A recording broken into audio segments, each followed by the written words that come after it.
Alain Nafilan, moi je suis conservateur en chef du patrimoine, chargé donc du centre de recherche sur les monuments historiques, qui est un service qui dépend donc de la médiathèque de l'architecture et du patrimoine, service à compétence nationale du ministère de la Culture. C'est un peu long, mais il faut bien faire les présentations.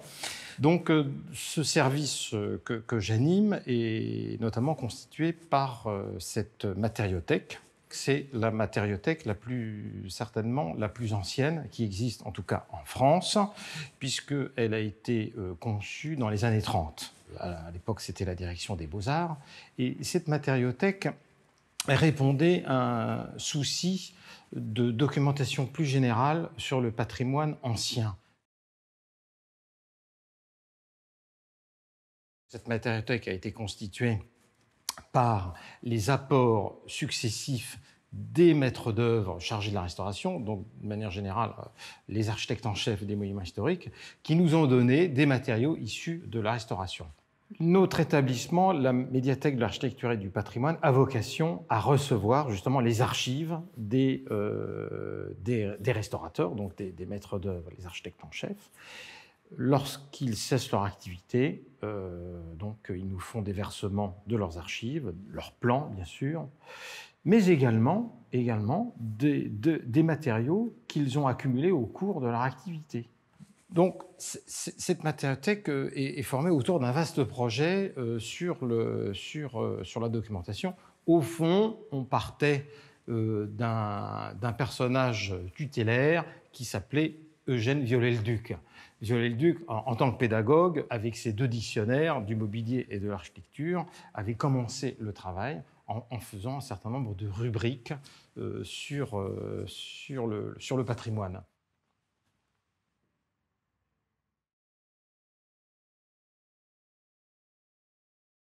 On a constitué cette matériothèque en fonction des... On a divisé par matériaux. Alors, les matériaux, eh bien, ils sont les matériaux classiques qu'on retrouve dans toute construction.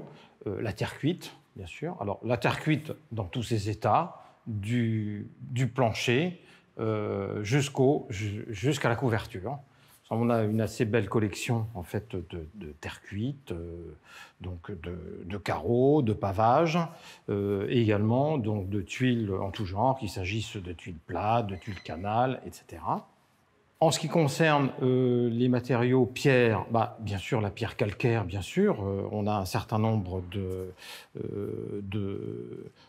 d'éléments donc lapidaires qui ont été donc toujours la même chose, issus donc des restaurations, que ce soit le calcaire, que ce soit le grès, le granit, etc. Donc on a à peu près tout le panel en fait du matériau pierre, mais également tout ce qui concerne l'épiderme de l'architecture, effectivement, donc le mortier, le plâtre aussi, les éléments peints, et enfin, évidemment, quelques éléments plus contemporains comme le béton armé.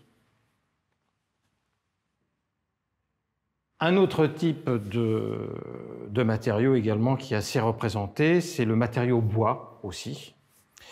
Alors, c'est le bois, des éléments de charpente qui nous ont été donnés récemment par un professeur de l'Université de Liège, dendrochronologue. Et également des matériaux issus de restauration, comme des balustres d'escalier et des éléments également de lambris aussi. Voilà. On a également du plomb aussi, qui est un matériau très intéressant et qui est aussi représenté dans notre matériothèque. Également le verre aussi.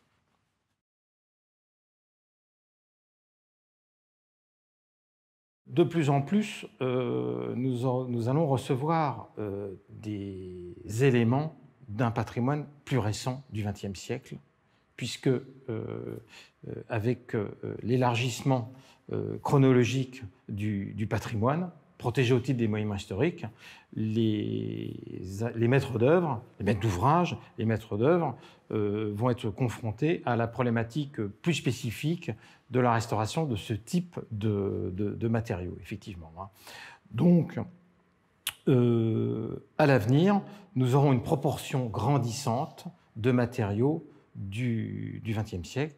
Donc, qui dit matériaux du XXe siècle dit un panel beaucoup plus élargie en fait du matériau traditionnel que l'on pourrait compter sur les doigts de la main pratiquement.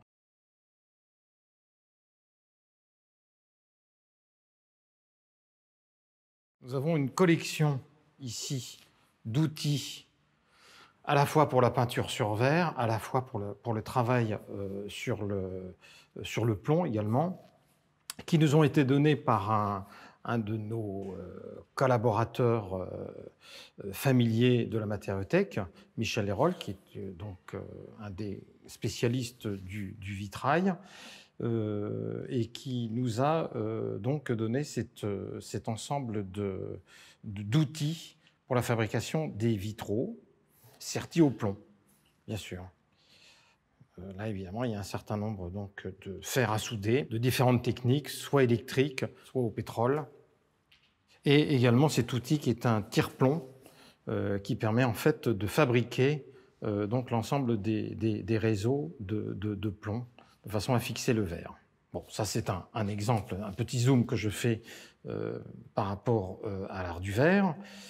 Également, on a des outils de menuisier qui font partie en fait d'un achat qui a été fait dans les années 70 d'un ancien ébéniste parisien parti à la retraite et à qui nous avons donc acheté un certain nombre d'outils. Mais également, il y a également des varlopes que j'ai pu récupérer d'un architecte en chef qui m'a donc donné un certain nombre d'outils de menuisier.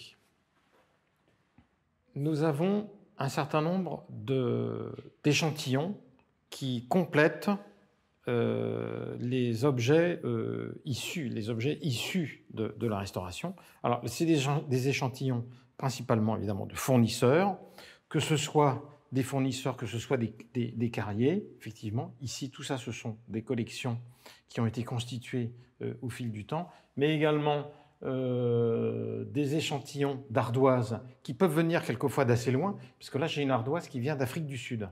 Donc, bien sûr, c'est un fabricant d'Afrique du Sud, mais également voilà, deux ardoises d'Afrique du Sud, une qui vient d'Angleterre.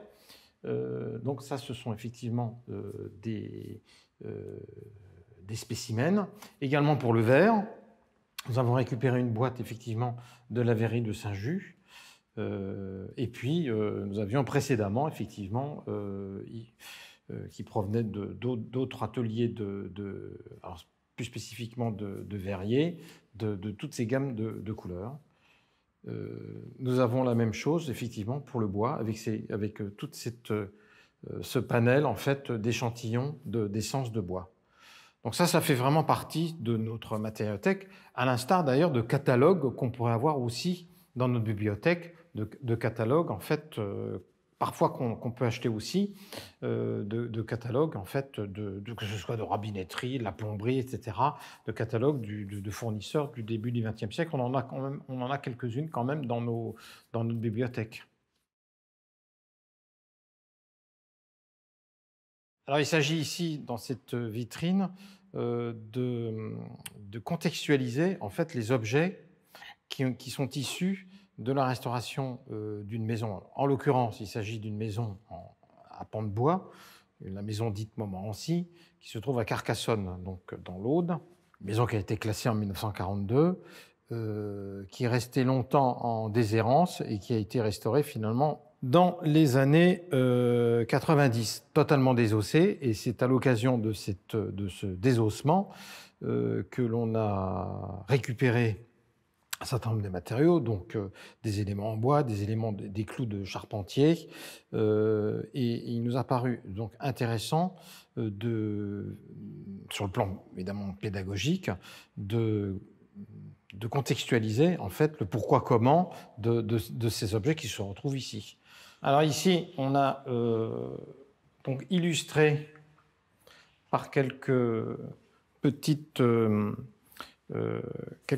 zooms monographiques d'un certain nombre de matériaux issus d'édifices qui ont fait l'objet de restauration. Bon, là, c'est l'Opéra Garnier, dont cette très intéressante maquette du couronnement. C'est Apollon, en fait, qui couronne, qui vient couronner, en fait, donc la couverture de la façade de l'Opéra Garnier, dont on voit ici la réalisation ici achevée.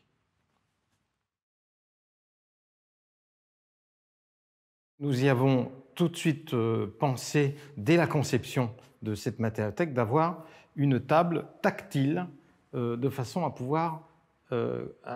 ce que le public puisse s'approprier, en tout cas au niveau du toucher, du senti, pourquoi pas. Donc on a quelques objets, entre guillemets, susceptibles d'être sacrifiés pour que, et Dieu sait si nous en avons dans nos réserves, de façon à ce que le public puisse avoir un rapport sensoriel, effectivement, avec le matériau, qu'il s'agisse de la pierre, qu'il s'agisse même, pourquoi pas, de l'ardoise.